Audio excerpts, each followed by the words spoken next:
Enjoy the Word of God daily. Welcome to Vine Love Channel. Let all peoples praise the Lord.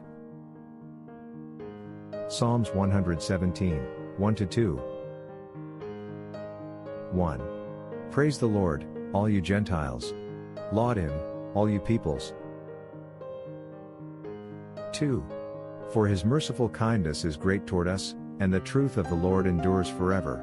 Praise the Lord.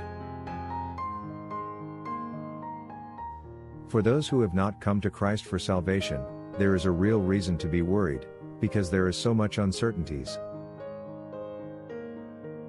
Try Jesus now, there is nothing to lose, but everything to gain. And the best part, His gift of salvation is free.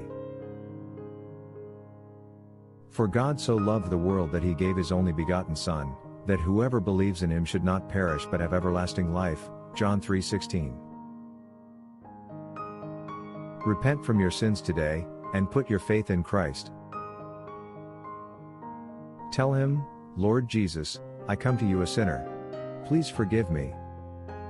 I trust that you died for me and you rose again.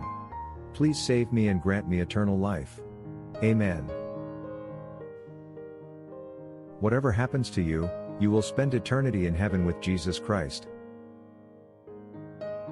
But as many as received Him, to them He gave the right to become children of God, to those who believe in His name. John 1:12. Thanks for watching. If you enjoy God's Word, subscribe to have it daily.